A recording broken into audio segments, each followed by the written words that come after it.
দেখো, এই ফ্রি ফায়ারটা সামান্য একটা গেম হলেও এটা যে অনেক মানুষের জীবন পরিবর্তন করে দিয়েছে, আবার অনেক মানুষের জীবন যে ধ্বংস করে দিয়েছে, এটা আমাদের সকলেরই জানা। তবে সামান্য এই গেমটা যে গোটা একটা পরিবারকে আবার নতুন করে জীবন দান করবে, এটা আসলে সকলের অজানা ছিল। হ্যাঁ বন্ধুরা, আজকের গল্পটি এমনই একটা পরিবারকে নিয়ে যারা এই ফ্রি ফায়ার গেমটাকে একেবারেই সহ্য করতে পারতো না, বরং তাদের সন্তান যখন এই গেমটা খেলতো তারা আরও উল্টো বকাবকি করতো। আর ভাগ্যের কি অপূর্ব লীলা খেলা, দেখো সেই গেমটা আজকে গোটা পরিবারটাকে বাঁচিয়ে রেখেছে। আর এখন তার বাবা মাও উৎসাহ দেয় তাদের সন্তানকে যে ফ্রি ফায়ার খেলো। এজন্যই চলো জেনে আসি আসলে কি এমন ঘটেছিল ওই পরিবারটার সাথে। তো বেশি ব্যাকপ্যাক না করে ছোট্ট একটা ইন্ট্রো দিয়ে আজকের ভিডিও শুরু করা যায়। তো আজকের গল্পটা শুরু হতে চলেছে ছোট্ট একটা গ্রামের ছোট্ট একটা পরিবারকে নিয়ে। বাবা মা এবং তাদের দুই সন্তান অর্থাৎ দুই ভাই, ছোট্ট একটা পরিবার, খুব সুন্দরভাবে তাদের জীবনযাত্রা চলে যাচ্ছিল। বড় ভাই একটা কোম্পানিতে লেবারের চাকরি করে, বাবা কৃষি কাজ করে, আর তাদের ছোট সন্তান অর্থাৎ ছোট ছেলে কিন্তু ক্লাস 8-এ পড়াশোনা করে। দারিদ্রতার বেড়া জালে আটকে পড়া পরিবারকে সাপোর্ট দেওয়ার জন্য তাদের বড় ভাইকে খুব অল্প বয়সে কাজে চলে যেতে হয়েছে। এই জন্য বড় ভাইয়ের পড়াশোনাটা ঠিকমতো হয়ে ওঠেনি। তবে বাবা মার একটাই স্বপ্ন ছিল যে তাদের ছোট সন্তান অর্থাৎ ছোট ছেলে যাতে উচ্চশিক্ষায় শিক্ষিত হয়। এই জন্য বাবা কৃষিকাজ করলেও সারাদিন মাঠে তুমুল কষ্ট করে এসে বাসায় যখন এসে দেখতো তাদের ছোট সন্তান পড়াশোনা করতেছে, সমস্ত কষ্ট এক চান্সে দূর হয়ে যেত। আর তাদের ছোট সন্তান পরিবারের অভাব দেখতে দেখতে বড় হচ্ছে, তো তাই সে একটা সময় ঠিক করেই ফেলে যে তাকে অনেক বড় হতে হবে, লেখাপড়া করে অনেক বড় মানুষের মতো মানুষ হতে হবে। আর ঠিক এমনটাই হতে থাকে। তাদের ছোট ছেলে খুব ভালো রেজাল্টও করতে থাকে, প্রত্যেক ক্লাসে টপ হতেও থাকে। তবে তার একটা বদ অভ্যাস ছিল, সেটা হচ্ছে ফ্রি ফায়ার গেম খেলা। করোনা চলার সময় যখন তার স্কুল বন্ধ হয়ে যায়, তখন তার বাবা এবং বড় ভাইয়ের জমানো কিছু টাকা দিয়ে তাকে একটা ফোন কিনে দেওয়া হয় অনলাইনে ক্লাস করার জন্য। তার ফোনটা ছিল 3 GB র্যামের একটা ফোন। তবে এইখান থেকেই তার ফ্রি ফায়ার গেমের সাথে পরিচয় হওয়া। সারাদিন পড়াশোনার ফাঁকে সময় পেলেই সে ফ্রি ফায়ার গেম নিয়ে বসে পড়তো। আগে যেমন বাইরে খেলাধুলা করতো, এখন সে আর বাইরে খেলাধুলা করে না, ঘরে বসে সারাদিন ফোন টিপে আর ফোনে গেম খেলে।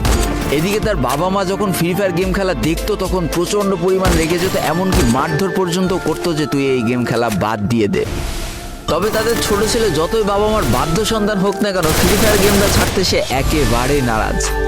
প্রথম দিকে পড়াশোনার ফাঁকে ফাঁকে গেম খেললো, যখন তার বাবা মা তাকে বকা শুরু করে তখন সে রাতের অন্ধকারে গেম খেলা শুরু করে।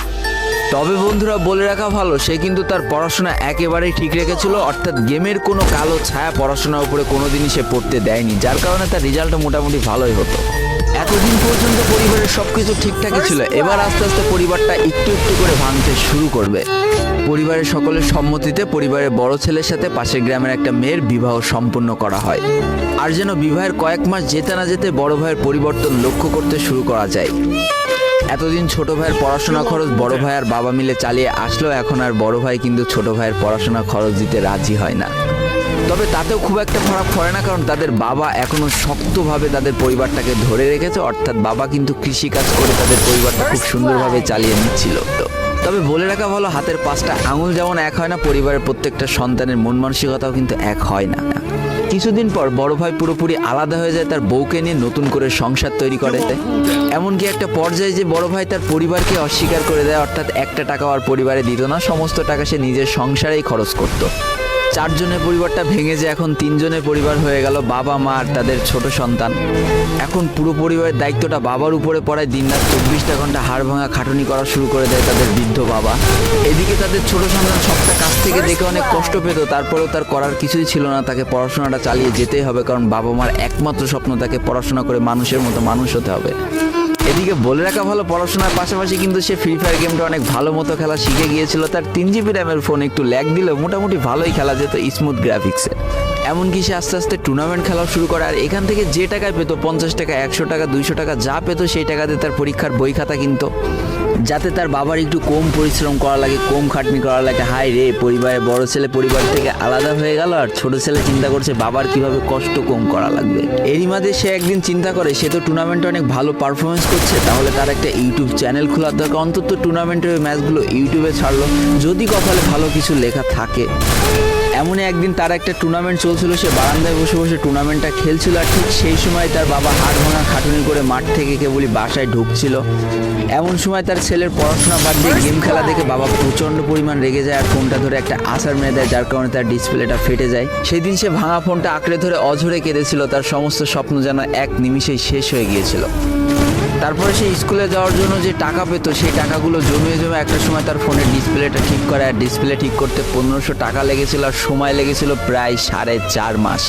আর এই 4.5 মাসে সেই ইউটিউব চ্যানেলে যে জিমেলটা ছিল সেই জিমেলটাও সে ভুলে যায়, অর্থাৎ তার ইউটিউব চ্যানেলটাও নষ্ট হয়ে যায়।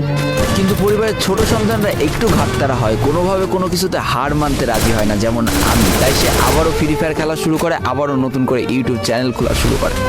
সব কিছু মোটামুটি ঠিকই চলছিল, পড়াশোনাও সে আগের মতোই চলতেছে, এইদিকে টুর্নামেন্টও চলতেছে, এইদিকে ইউটিউবে আস্তে আস্তে তার সাবস্ক্রাইবারও বাড়া শুরু করে, একটা দুইটা এমন করতে করতে। কিন্তু হঠাৎ করে তাদের পরিবারটা জীবনের সব থেকে বড় একটা ধাক্কা খায়। যেহেতু তাদের বাবা কৃষিকাজ করে তাদের পরিবার চালাতে হিমশিম খাচ্ছিল, পরিবারের এত প্রেশার, 24 ঘন্টা হাড় ভাঙা খাটুনি করতে করতে একটা দিন হঠাৎ করে উনি প্যারালাইসিস হয়ে যায়। তার ডান পাশের হাত এবং পা পড়ে যায়, যার কারণে সে একেবারে অক্ষম হয়ে পড়ে। আর এটাই ছিল তাদের পরিবারের সব থেকে বড় কালো অধ্যায়। তবে সব থেকে কষ্টের ব্যাপার কি ছিল জানো? পরিবারের এত খারাপ সময়ও তাদের বড় ভাই কিন্তু তাদের পাশে এসে দাঁড়ায় না। এবার শুরু হয় তাদের পরিবারে আসল কষ্ট। না ছোট ছেলের পড়ার টাকা আছে, না বাবার ওষুধ কেনার টাকা আছে, না তাদের 3 বেলা ঠিক মতো খাবার টাকা আছে। কি আর করবে, পরিবারে এই অসহায় অবস্থা দেখে না খেতে মরা যায় না, তাই তাদের মা লোকের বাসায় কাজ করা শুরু করে দেয়। কিন্তু কাজ করে 3 বেলা খাবার জুটানো গেলেও বাবার ওষুধ আর সন্তানের পড়াশোনার খরচ চালাতে হিমশিম খাচ্ছিল তাদের মা। ঠিক এই সময়টায় পরিবারের ছোট ছেলে সারাদিন চিন্তা করতে থাকে যে আসলে তার কি করা উচিত, কি করলে পরিবারের সবাই ভালো থাকবে, কি করলে বাবার ওষুধ কেনার টাকা সে জোগাড় করতে পারবে, কি করলে বাবা মার স্বপ্ন পূরণের জন্য সে পড়াশোনা করতে পারবে।